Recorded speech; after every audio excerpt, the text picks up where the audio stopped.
Hello, hello, hello, everyone. Thank you so much for joining us here at Golden State Times. So this is the Evening News Podcast. My name is Gent Goldstein. I am the host of this stream. Thank you so much for joining us. We're going to be covering pretty much the news of the day. There's a lot of stuff that had happened today in the morning and throughout the day here in the news.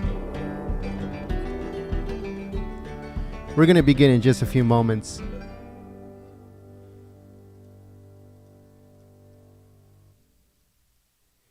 So here we go. Give me 1 second here.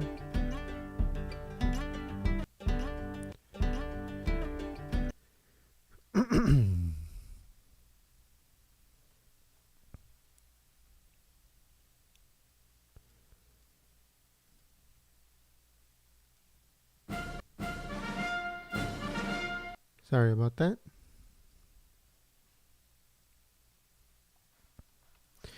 All right, so let's see here.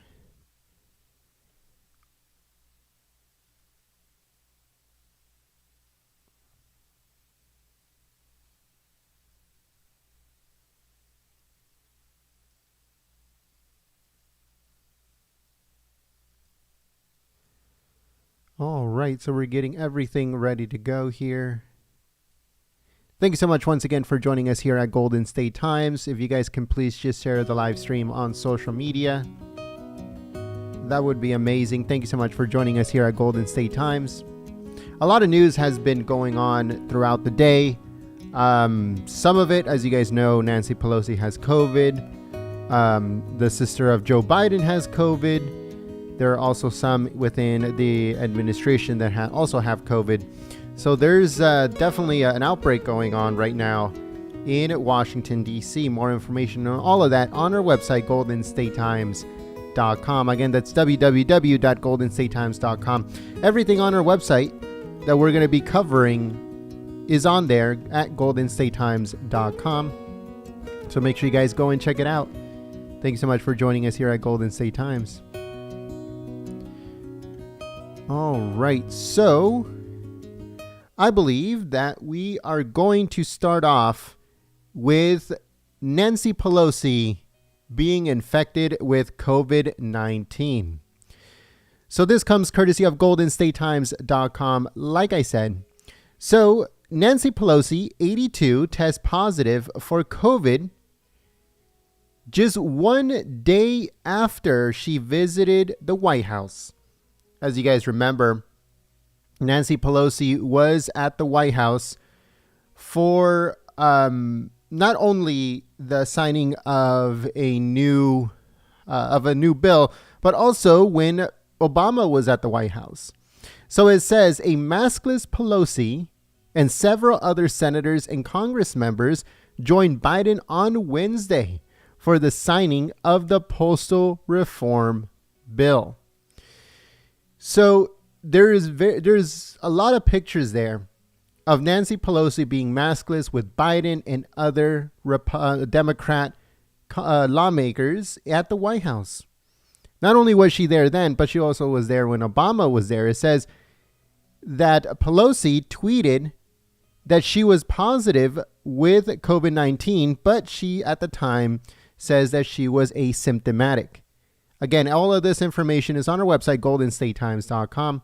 She also said in a statement, she said, "Thank you for all the kind wishes. I am grateful for them to be," she says that she's very grateful to be vaccinated, according to her. And then she reiterated that people should get vaccinated and boosted.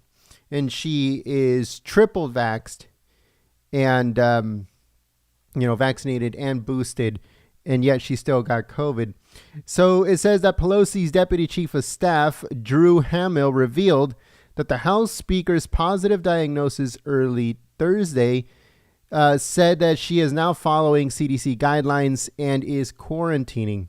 So today at the White House, they came out and they pretty much got really into it with Jen Psaki regarding Biden's close contact with Nancy Pelosi. So they pretty much asked her, hey, she was in very close contact with him. Why isn't Biden getting tested pretty much every single day? As of right now, according to the White House, Biden's being tested maybe once or twice a week compared to being tested every single day. Now that he came in contact with Nancy Pelosi, why isn't he being tested? Why wasn't he tested today? According to them, he was tested late last night, but he wasn't tested today in the morning. So there's no more information coming out on that. Why is he not being tested? According to the White House, he was not in close contact because, one, he was not in front of Pelosi for more than 15 minutes. So that's the excuse that they're giving, that because Pelosi and Biden were in contact, but less than 15 minutes and 7 feet apart, that makes it not a close contact for Biden.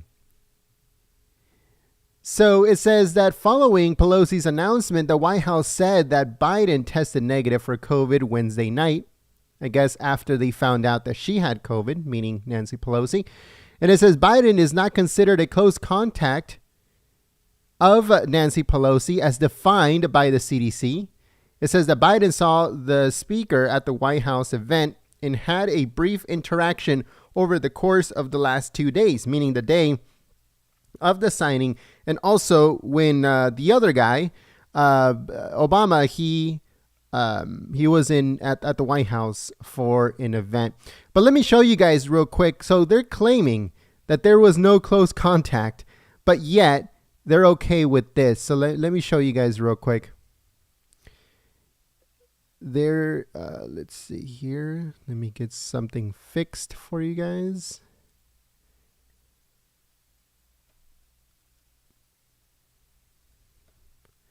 I'm going to show you guys real quick, but this thing is not helping.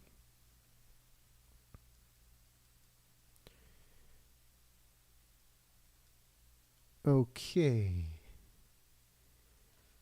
All right. So let me show you guys real quick how, according to them, it's not close contact when in reality it is. So this is a picture of the signing event for the postal reform bill. So you guys can see Pelosi is right here. Biden's right here. Here they are again. This is way less than 7 feet. This is probably not even a foot or maybe in 2 feet from each other. All right. But according to them, they weren't close 7 feet. It was only a brief, interaction between the two. All of that is false, 100% false.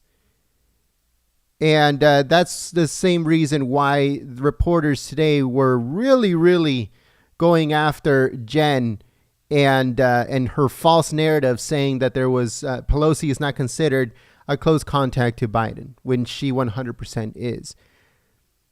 And a lot of that was brought up today at the White House press briefing. If you guys missed it, it should be up on the channel. We live stream the White House press briefing every single day. So Nancy Pelosi is a close contact of Biden, but according to the White House press secretary, she was not. So let's see here. And also at that same event, she was seen kissing Biden. So not only was she close to Biden, but she was also kissing Biden and having conversations with Biden, not only at that event. And we, nobody really knows this, but this is regular protocol, is when there's an event, there are some, which potentially one of the people could have been Nancy Pelosi, that go back with Biden into the Oval Office, just to talk or to catch up or whatever it might be. So who knows? Was Nancy Pelosi inside the Oval Office either before or after the event? And how long was that interaction? So most definitely, Nancy Pelosi is a close contact of Biden. But that's not the only person that is infected with COVID, meaning Nancy Pelosi. She's not the only one. This also comes courtesy of GoldenStateTimes.com. And other people, including Biden's own sister, also has COVID. So there's this new report that states that Biden's sister also has COVID. So it says Biden's sister tests positive for COVID-19. It says President Biden's sister, Valerie Biden Owens, tested positive for COVID-19 on Wednesday, the same day that Nancy Pelosi tested positive for COVID. It says, but her publishing company said that she did not have any close contact with the president or first lady Jill Biden prior to her diagnosis. It says that publisher Selden Books announced in a statement on Thursday that Owens is fully vaccinated, boosted, and experiencing mild symptoms. She'll be following recommendations for the Center of Disease Control and Prevention. So they said in a statement, Valerie Biden Owens tested positive for COVID-19 on Wednesday after experiencing mild symptoms. Now, was she at the White House on Tuesday, right? That's when Obama came to the White House. Was she at the event? That's a very good question to ask. They haven't asked the White House as of yet if she was in attendance when Obama was there, right? Because that would be a contact with Biden. So a lot of people that are around Biden are getting infected with COVID-19, including her sister. Some of his cabinet members and aides also have COVID, and now Nancy Pelosi has COVID. So, they're saying that that right now there's an outbreak going on in Washington, D.C. All right, so let's move on to another report that we have here at Golden State Times. This one, as you guys know, has nothing to do with Nancy Pelosi. I know how much everyone doesn't really want to see Nancy Pelosi or hear from anything that has to do with her. But, it's very important for us to get all the facts together in case they continue to lie about, Biden not having any close contacts when it comes to people infected with the virus. So as we continue, there is more reports that another vaccine is being pretty much made and going to be rolled out within the next few weeks. So it says a second COVID booster shot extends protection for just a few weeks, according to a new study. It says the fourth shot of the Pfizer COVID-19 vaccine increased protections against viral infection for only 4 to 7 weeks after it is administered. And that's the reason why they're planning to have another COVID-19 booster. So it's just going to be booster after booster after booster. That is what they're planning. There's going to be another one coming out. So instead of it being 4 times vaxxed, you're going to be 5 times vaxxed. So let's see what happens with that. More information on that on our website, goldenstatetimes.com. Also, as COVID cases rise again in half a state, they believe there's going to be another wave. LA, San Diego, San Francisco see a spike in coronavirus. So that is all part of pretty much the same thing. Now, this is in business news. This is also on our website, goldenstatetimes.com. So if you know anyone that is a trucker, or if you're a trucker yourself, it says that Walmart is willing to pay you $110,000 to start if you drive for them. It says the retailer has also started training workers for other departments to become truck drivers, as it wants to grow its in-house fleet.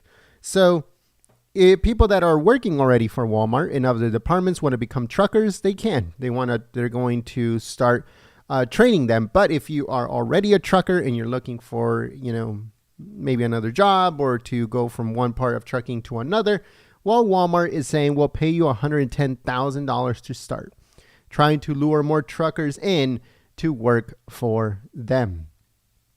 So it says that the average right now for trucking is around $87,000, but they are willing to start people at $110,000.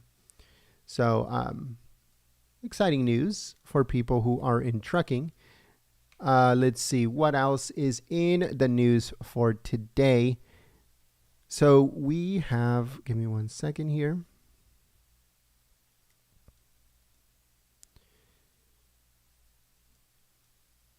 So as you guys know, the Supreme Court has a new justice.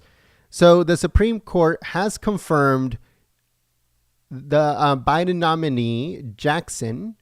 And it says Jackson confirmed as first black female high court justice. Now, the Republicans came out today. I don't know if you guys saw Lindsey Graham talking about this. So the Democrats want to pretty much put this off as historic, right? First African-American woman justice to the Supreme Court, when in fact it could have happened under Bush. So again, Lindsey Graham talked about this earlier today, how they filibustered an African-American Supreme Court nominee during George Bush's time, George W. Bush, and the Democrats filibustered that nominee. That would have been the first African-American Supreme Court justice to be not only nominated, but also confirmed to the Supreme Court. That would have happened under Bush's time. No, but that didn't work out for the Democrats, right? Because they wanted to be their party to be the one to put the first female African-American justice on the court. It couldn't happen under the Republicans. That's a big no-no. It had to happen under the Democrats. But in reality, so right now, the Republicans are coming out and saying, oh, we're angry about this. This would have never happened if we were in charge. That's what, Mitch McConnell and everybody else, all the other Republicans came out to say. But in reality, right, if we're talking about truth here, the only reason why Ketanji Brown Jackson is now a Supreme Court justice is because of the Republicans. They are the ones that helped her get nominated, her nomination through the Senate, and now confirmed. It was because of the Republicans. The Republicans helped the Democrats get her through and get her confirmed. So again, it says Jackson has been confirmed as the first black female high court justice.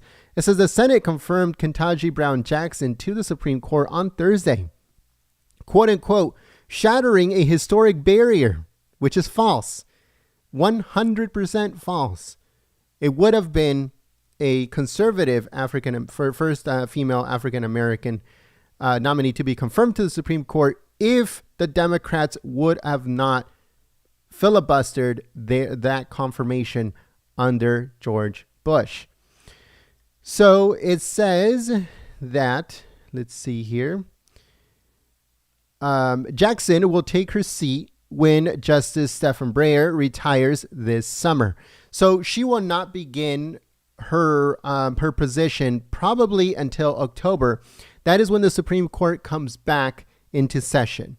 So right now it's in session. The session is set to end pretty much at the beginning of the summer, so around June, maybe even July. But the session begins after that for the next session in October. So it runs from like around October to April or May. Then it goes on to recess, stuff like that. So she will not be on the bench until October.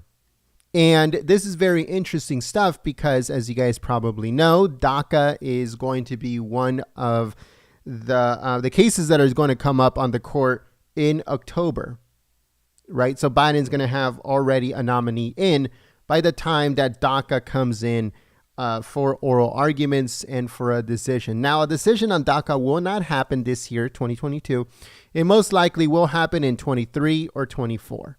So the oral arguments for DACA will begin in 2022 in October, but no decision will be made this year, most likely until next, or maybe even until 2024. So who knows? But she will not be in session until then. So as of right now, it says that Jackson will take her seat when Justice Stephen Breyer retires this summer, solidifying the liberal wing of the 6-3 conservative-dominated court. She joined Biden at the White House to watch for the vote, embracing as the count came in. It says the two were expected to speak along with Harris and at the White House on Friday. So there's going to be a ceremony tomorrow, kind of like the same when Kavanaugh was confirmed, when the other two Republican nominated Supreme Court justices were confirmed at the White House, there was a speech and an event at the White House with Coney Barrett and also with Brett Kavanaugh and Gorsuch. So there's going to be a similar event tomorrow at the White House for Jackson. It says that Jackson will be the third African-American justice after Thurgood Marshall and Clarence Thomas, and the sixth woman to join the Supreme Court. So the Republicans that helped her nomination and for her to get actually confirmed is Susan Collins of Maine, Lisa Murkowski of Alaska, and Mitt Romney of Utah. She was confirmed by a 53 yes to a 47 no. So that is what's going on right now, folks. The Supreme Court has a new justice, and now they're thinking about, they've been concocting this. They've been pushing for this for a long time now. They want Supreme Court Justice Clarence Thomas to be out of the court. They want to kick him out, and they want to get him out by any means necessary. And they really mean by any means necessary. As you guys know, they want to kick him out because his wife was sending text messages regarding the January 6th incident at the Capitol. So they're saying that that's, there's conflict of interest there, that, it's really bad, and they want him to either step down or to get impeached. Now you're going to see as the midterms start heating up that they're going to do exactly that. They're going to try to impeach him. If impeaching doesn't work, then they'll try to find any way, shape, or form to get him off the bench so Biden can get another nominee and the Republicans can once again help Biden get another person confirmed onto the Supreme Court, which will make it very difficult in the Supreme Court, for constitutional things to come through or to get shut down. So that's what's happening right now regarding the Supreme Court. The Republicans are hypocrites coming out saying, this is such a travesty. This person shouldn't be on the Supreme Court. Well, guess what? You guys helped Biden get this win. You guys gave Biden this win on a silver platter. They're like, here you go, Biden. Here you go. We love you so much, my guy. Here's your win. That's what the Republicans do all the time whenever there's a Democrat president. They always give him every single thing that he wants. Don't forget the whole Green New Deal and all that stuff that Biden had been pushing for in the last year or so was shut down by a Democrat, not by Republicans, right? All of the stuff that Biden has been wanting that he hasn't gotten yet was because of Democrats blocking it, not Republicans. Democrats, right? All the funding, the 3.5 trillion got chopped up into two different ones. One was 1.7 trillion, and another was like 2.4 trillion. That happened because of a Democrat. It did not happen because of a Republican. Republicans give Democrats, whenever they're in charge, every single thing that they want. Right? The Democrats tell the Republicans jump, and then the Republicans say how high. That's how it has always worked. That's how it continues to work. Everything that Biden has wanted that has not passed is not because the Republicans blocked it or because the Republicans fight against it. It's because the own Democrats are stopping it. That's what's been happening up to right now. Because in reality, if the Republicans did not want Jackson to be on the Supreme Court, it would have never happened. It would have never happened. But hey, that's what happens. So let's move on to the next one. And as you guys know, everything regarding Russia and Ukraine is still going on. Just yesterday, the U.S. has sanctioned both of Vladimir Putin's daughters. And a bunch, they have been continued to seize yachts and money and really, a lot of real estate, really, a lot of money has been seized and stuff like that. So they continue on that, but now they're doing something very different. And now this could be bad in a lot of different ways. So let me get that up for you guys here.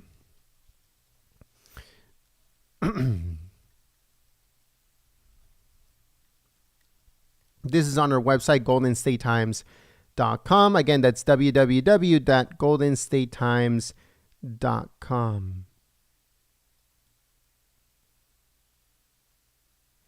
Give me 1 second here. All right. So the UN suspends Russia from the human rights body. Moscow then quits. You heard it right, folks. It says the United Nations General Assembly on Thursday suspended Russia from the UN Human Rights Council over reports of gross and systemic violation and abuses of human rights in Ukraine, prompting Moscow to announce it will quit the body. So in other words, they did the whole thing of, you can't fire me, I quit kind of thing. It says the U.S.-led push generated 93 votes in favor, while 24 countries voted no and 58 countries abstained. It says a 2/3 majority of voting members in the 193-member body in New York, it says abstentions not counted, was needed to suspend Russia from the 47-member Geneva-based Human Rights Council. It says speaking after the vote, Russia's deputy UN ambassador, Gennady Kuzmin, described the move as an illegitimate and politically motivated step, and then announced that Russia has decided to quit the Human Rights Council altogether. So yesterday, I think it was yesterday, they asked Jen if suspending was enough. The reporters at the White House asked Jen, is suspending Russia from the UN Council on Human Rights, is that far enough? Or can they actually completely terminate their membership? And Jen said, you know what, we're going to suspend them from now, but definitely termination is in pretty much an option that we can use. So Russia said, hey, you can't suspend me. I just quit. Right? And that's what happened. So it says that UN Ambassador Sergei Kilkassia, I hope I said that right. It says you do not submit your resignation after you are fired. That's exactly what I'm saying. So it's like they did one of those you can't fire me, I quit kind of things. It says Russia was in its second year of a 3-year term. Under Thursday resolution, the General Assembly could not have later agreed to an end of suspension, but that cannot happen now. Russia has quit the council, just as the United States did in 2018 over its called chronic bias against Israel and lack of reform. That was under Trump. So under Nikki Haley, they pretty much quit the council. I don't know if you guys remember that, regarding a lot of bias against Israel. And at the time, what's her name? The Trump administration with Nikki Haley. There we go. I finally got her name. Nikki Haley said, you know what, there's no way that we can stay on this council, while the council has such negative and biased stances against Israel. So that's the reason that they quit at the time. So who knows? Who knows what's going to happen with this?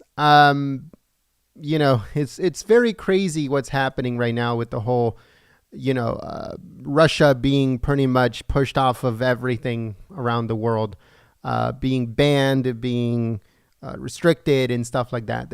It's pretty crazy stuff what they're doing to that country. Now that country, whatever they did in the Ukraine, that's a whole nother issue. But I mean, in general, that's like banning. That's like what they did to Trump on social media, where they just banned them from one thing and then they just pretty much wiped them away off the internet. And that's exactly what they're doing right now to countries, because Russia is not the only country that they're doing it to. There's other countries that are going to come in the near future that they're going to do the exact same thing, where they're going to ban them for this. U.S. businesses are going to get out and do no longer going to do business in those countries. Russia is just the beginning. It's kind of like the guinea pig to see if it actually works. If it works with Russia, any country that does not, if it does not comply, will get the same treatment, right? Any country that does not comply with certain rules, either brought up by the United States or anybody else, and the United States is on board with it, then they'll get pretty much what they should call the Russia treatment, where they will be banned from everything that has to do with politics, geopolitical, or business. Kind of like same thing with what's happening with Russia. They used to do it very, very differently back in the day, but now it's on a whole nother level of extreme. So that's what's happening right now regarding Russia and the United Nations. They are no longer on the Human Rights Council because they quit. Because they say, you can't fire me, I quit. All right, so let's move on to the next one here. Give me 1 second here. So as you guys, like I told you guys, there's a lot of infected people going on right now in Washington, D.C. Now, this news has to do with the IRS. I know everyone loves the IRS, correct? Everyone loves the IRS. So the IRS came out and said that over half of all of their agents will now work from home. So this is pretty crazy stuff, even though right now they're in the process of hiring thousands of new agents. But they're saying that that as of right now, over half of their agents are now going to be working from home. So this one comes courtesy of GoldenStateTimes.com, and it says IRS chief says 53% of our agents work from home full time. Full time. It says in a testimony to the Senate Finance Committee, it says the IRS Commissioner Charles Rettig said that over half of the agency's employees work full time now from home. He said 53% of the employees are in full-time telework capacity. The rest of the employees either have a blended capacity or they are on site. So meaning they're either half and half. Half of them, half of the time they're at home and half of the time they have to come into the office, or they're completely telework. They're completely working from home. Now, this is a really big problem because there's also a new report that came out that says that only 19% of phone calls to the IRS are being picked up by these employees. 19%.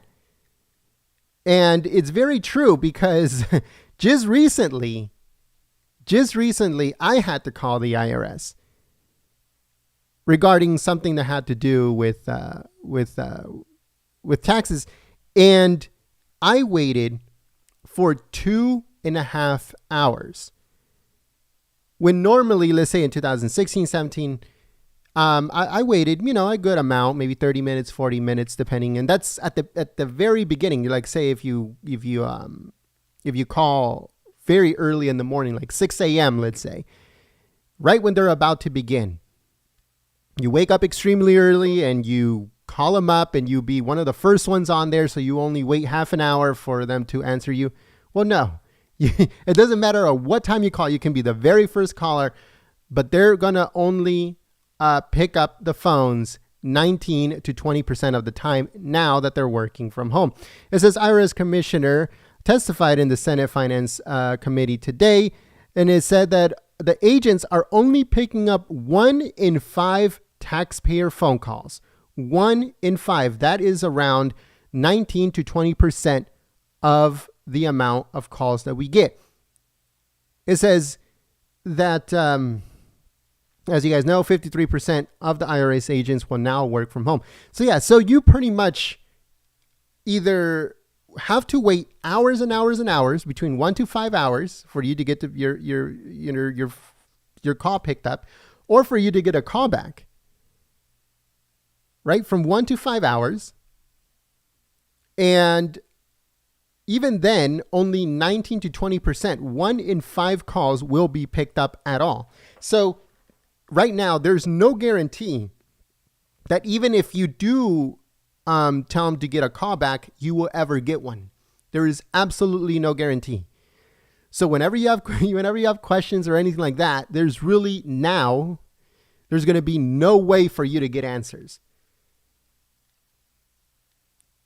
Because why? You can't get in contact with the IRS in any other way by calling them whenever there's a problem. Right? So 1 in 5, just like I said, folks, get ready because this is going to get crazy. 1 in 5 calls are going to be picked up and only 20%. And there is no guarantees that if you do get a call back that you will ever get one in the first place. So that's what's going on with that pretty crazy stuff going on regarding the IRS. Not only that, as you guys know, they're hiring thousands and thousands of new agents, but those new agents are going to go after crypto people. Anybody that invested in crypto, well, guess what? One of those agents is going to go right after you. So get ready for that. I know that a lot of people don't agree with me, and they give me a bunch of crap because I'm not in the crypto. I'm not part of the crypto craze. But I'm telling you guys the truth. At the end of the day, that's all it is here at Golden State Times. I'm telling you guys the truth. If you guys invested in crypto, good luck. That's all I got to say. All right. So as you guys, I don't know if you guys have seen, but China is in lockdown. They have been in lockdown for a while. There's something that they call the zero COVID policy. Elon Musk has been complaining about it. He said that, most of the Tesla vehicles that are made in China that go out to, the Chinese market, the European market, maybe even the American market, are going to be delayed. And they're going to be delayed by a long time because of their zero COVID policy in China. Well, that zero COVID policy has been going on for at least a month now. A very, very strict lockdown due to COVID. Now they're going to extend it. There's new footage of Shanghai being completely shut down, being completely deserted. They're only allowing one person from every household to go out, get supplies, food, stuff like that. They're allowed to go out with a permit once a day, every single day, or however they need to. But that is going to be extended. Well, there's a new report coming from China, and this one has to do with Nancy Pelosi. And as you guys know, Nancy Pelosi has COVID, like we just reported. But this is something that is kind of like, how should he put it? Convenient for Nancy Pelosi. So it says, China warns of strong measures if U.S. Speaker Pelosi visits Taiwan. You guys heard it right. And it says, China warned on Thursday that it would take strong measures if U.S. representatives, including Nancy Pelosi, ever visited Taiwan, and said such a visit would severely impact Chinese-U.S. relations following media reports she will go there next week. Now, if she goes, let's see what happens. But will she bow down to the Chinese by canceling her trip? Now, will she use her COVID diagnosis to cancel that trip? That's very interesting stuff. It says China considers democratically ruled Taiwan its own territory, and the subject is a consistent source of friction between Beijing and Washington, especially given strong U.S. military and political support for that island. It says the possible visit has not been confirmed by Pelosi's office or Taiwan's government, but give me one second. Or Taiwan's government, but some Japanese and Taiwanese media report that it would take place after she visits Japan this weekend. Now, because of her COVID diagnosis, most likely she will not be in Japan, but I don't think she has canceled that trip as of yet. There's more information that's going to be coming out either tonight or tomorrow morning to see if she is going to visit Japan. If she does visit Japan, then that means that she could possibly go to Taiwan. And let's see how the Chinese react next week regarding that visit, if indeed it happens. Or maybe she can just use the excuse, I don't have I have COVID. I can't go. I can't travel. I will cancel my trips to both Japan and to Taiwan. So let's see. Let's go to Twitter. Let's go to her Twitter and see if any new information has come out regarding her trip to Taiwan and also to Japan. So let's see. Sending desk. Okay, so she has the Competes Act up on there today. Judge Jackson on there. I don't think she has said anything regarding her trip to Japan and also her trip to Taiwan. All right, so she hasn't said anything as of yet. I'll look it up a little bit more to see if there's any more updates regarding that. But let us know in the chat, what do you guys think about this whole situation? As she supposedly was going to go to Taiwan, and then the Chinese said, you better not go, or else. Give me 1 second here. All right. So regarding COVID in China, regarding China and Taiwan, that's what's going on right now. This is very interesting stuff. As you guys know, Elon Musk pretty much purchased almost $3 billion worth of Twitter stock, which accounts to around 10% stake in the company. Now, they rapidly appointed him to the board of Twitter, but it would only go up until the next shareholder meeting, which will happen in 2024. And they told him that they will cap him at around 15% of the company. So he can only purchase another 5% of the business. That way they can make sure that he doesn't take over the same way that he did with Tesla. At the beginning, obviously, Elon Musk is not a founder of Tesla. It was two other guys that founded that company. Elon Musk just came in as an investor that kept on buying until he completely took over the company. And now, obviously, Tesla is owned by Elon Musk. So Twitter was afraid that Elon Musk was going to do the exact same thing with Twitter, like what he did with Tesla. And that's the reason why they told him, okay, look, we'll put you on the board if you agree to stop buying our stock, to take even more possession of our company. So they gave him a deal. They said, okay, look, we'll put you up on the board for the next year or two and allow you to pretty much be part of everything that happens at Twitter, all the new stuff that we're planning and all this stuff, in exchange for you to only purchase up to 15% of the company. And Elon Musk said, fine. So right now, the fake news media is panicking over Elon Musk's power at Twitter. And the New York Times has told its reporters, do not engage on Twitter any longer. Pretty much stay off of Twitter. So it says the New York Times is updating its policy on how its journalists use Twitter and is emphasizing that the use of the social media platform is optional given the dangers of online harassment, according to them. So it says in a memo to employees on Thursday, it says that Dean Banquet, the newspaper's top editor, announced that he called a reset in our approach, handling down new guidelines and dictating that maintaining presence on Twitter and social media is now purely optional for Times journalists.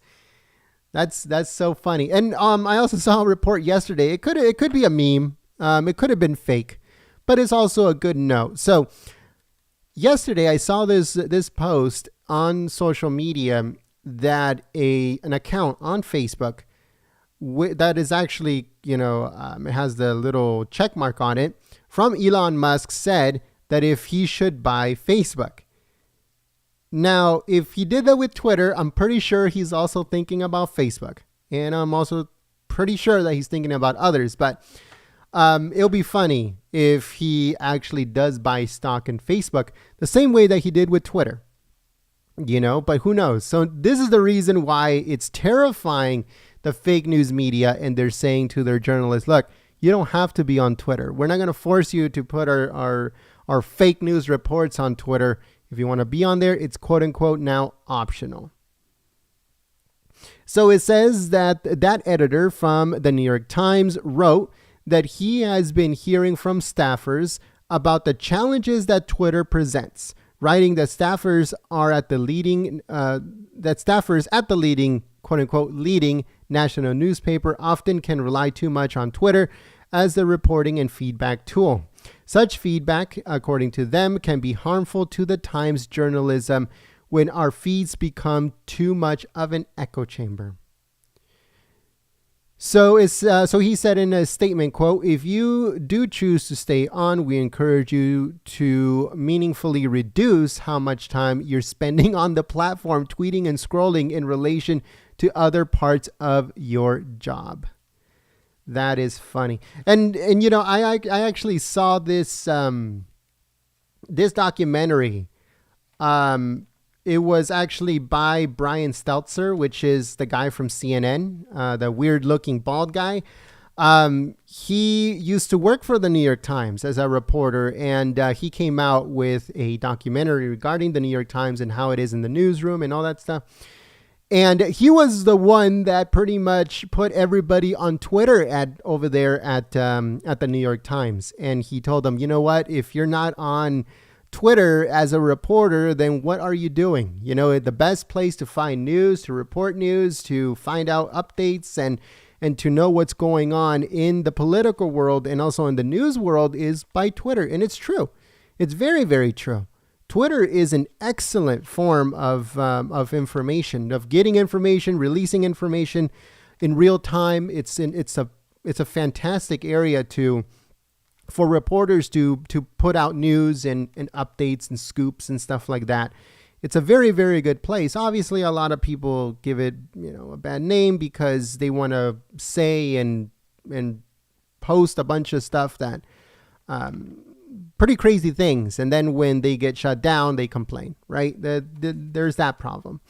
But if you're just actually reporting the news, like, hey, the IRS is not going to answer your phone. 1 in 5 callers are not going to get their phones answered or get a call back from the IRS when you have a problem. If I put that stuff on Twitter, it's a very good platform for me to report stuff like that. For me to report to you guys that, I don't know, there's a caravan coming from South America and Central America with hundreds of thousands of illegals coming to the United States. If I report that on Twitter, before all the fake news media, that's a plus, right? I'm not going to be there talking about, a bunch of crazy stuff. No, I'm just going to be there reporting the news and giving you guys updates and stuff like that. So for me, Twitter is a perfect place to keep you guys informed up to the second about everything that is going on. I'm not there to give my opinion. I'm not there to write a whole bunch of opinion pieces or give you guys a bunch of crap regarding my personal opinion regarding this, regarding that. Like I've always said, my opinion doesn't matter. Nobody cares about my opinion. So my job is to keep you guys informed. And that is what I do. And Twitter is a perfect place for me to do it. And I've never been suspended or anything because all I do is inform the news. That is all I do on Twitter. So I don't have to worry about suspension or anything like that because, I report of the news of the day. So Twitter is a very good place for that. So hopefully now, with Elon Musk being part of the board over there at Twitter, I hope that, a lot of more people are a little bit more confident of going back on Twitter. And if they do say something crazy, maybe they won't be permanently banned, but they will be, maybe a suspension or whatever, 24-hour suspension or whatever. Maybe that will happen. Maybe no more actual terminations of accounts. Who knows? Maybe some people that got banned get put back on. Who knows what will happen at Twitter? But it's a really good place to get updates. But now that scares the New York Times immensely, so they want nothing to do with it. They don't want the reporters to be on Twitter or anything like that. So I find that extremely, comical. It's very funny for them to actually them to start the trend of having reporters on Twitter, and now all of a sudden saying, oh, no, don't go on Twitter anymore. It's so dumb. But that's what's happening. So you're going to see a lot less New York Times reporters on Twitter, which is a big plus. But I just find it funny. All right. So we uploaded a video. I'm pretty sure it's on the channel already. So Greg Abbott is going to be busing illegals that are being dropped off and pretty much dumped in Texas. He's going to get a whole bunch of buses, charter buses, and he's going to tell the illegals, hey guys, we're going to go see Biden. Pretty much. That's what he should do. He should say, hey guys, look, these buses are going to Biden. Do you guys want to go see Biden? And they say yes. They put everybody in the bus and they go drop them off in Washington, D.C. But wait a minute. Jen says, no, you can't do that. Nope. You cannot do that. But the thing is that Greg Abbott is not going to force anybody to get on those buses. He's going to give them the option and say, hey, guys, you guys want to go see Biden? Everybody for a free ride, they're going to be like, sure, let's go see Biden. Everybody's going to get on the bus.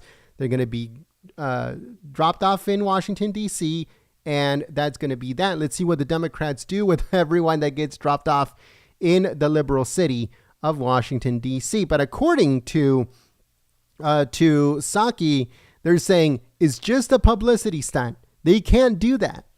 Why? Because the Democrats don't want these people in their backyard, right? They want it in your backyard, right? They want all of those people in your backyard, but they don't want them in their backyard. It's only good for them when they can see it from afar, but when it actually happens to them, oh, no, it's not a good idea. It's a public stunt. These governors can't do that. All of these other excuses.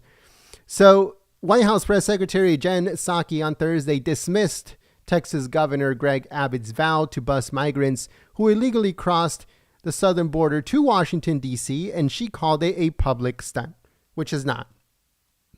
So she said at the White House press briefing, she said, I am not aware of any authority the governor would have by doing this. I think it's pretty clear that it is a publicity stunt, which is not, because like he said, we're going to have buses and we're going to give these people the option to go to Washington, D.C. Like, who doesn't want to go to Washington, D.C., right? In a free ride, most likely free food too. All of these people are going to eat it up. Now, do not believe that the Democrats are already not working on their propaganda, right? I don't know if you guys remember that video of those planes landing in different parts of the country. Biden landing a plane full of illegals in different cities, different Republican cities, and just dropping them off and just letting them go. There's handlers. Every single time for all of these things, there's always handlers. So those handlers are already working full time and saying, hey, if you guys get on this bus, they're going to call it the deportation buses. So on one side, Greg Abbott is going to say, hey, these buses are going to take you to Washington, D.C. to go see Biden. And on the other hand, the Democrats are going to tell those handlers to tell the people, those are deportation buses. You get on them, you're going to get sent back. So that is the battle that Greg Abbott is going to have. The Democrats and their Democrat operatives are going to try to scare these people into thinking that those buses that in reality are en route to Washington, D.C. are really deportation buses by ICE. That's how they're going to scare people to not get on those buses. But the ones that are going to get on the buses are going to end up in Washington, D.C. because that's the new order that Abbott has signed just yesterday.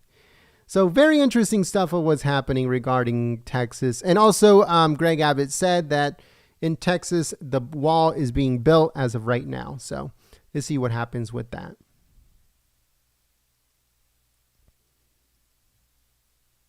All right, so let's keep going here. Give me 1 second. We're almost at the end of our 1 hour podcast here regarding today's news. Let's see what else is in the news.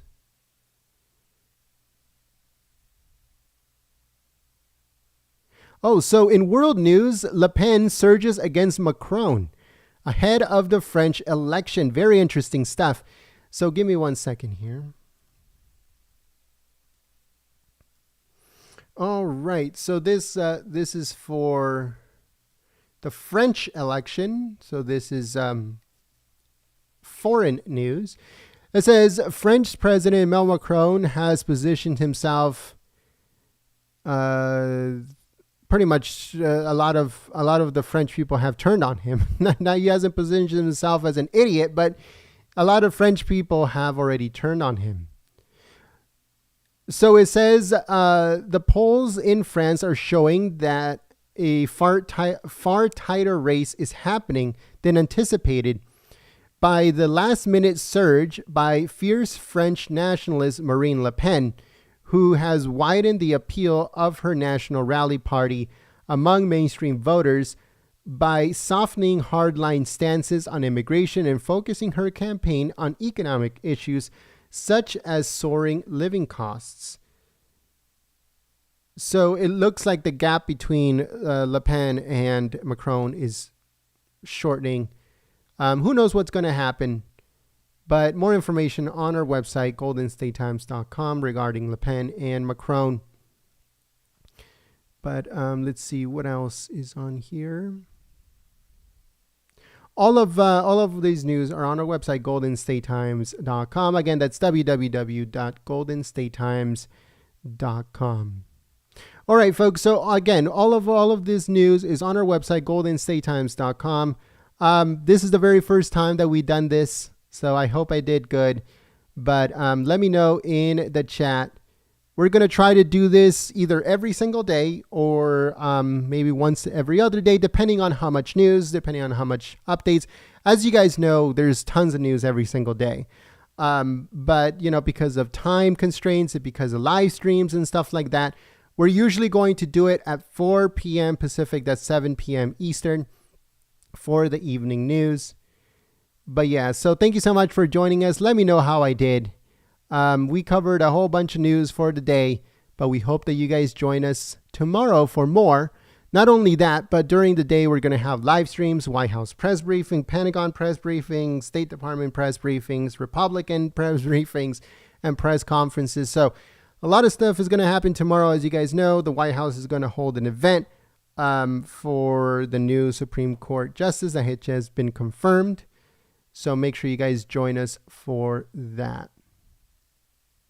But yeah, folks, thank you so much for joining us here at Golden State Times. Thank you so much for being here. God bless every single one of you guys, and I hope that you guys have a blessed rest of your day. This is Gent Goldstein signing out. Thank you so much for joining us for the evening news podcast with me, Gent Goldstein. Thank you so much for joining us, and we hope that you join us on the next one. But until then, my name is Gent, and I will see you very soon. Peace.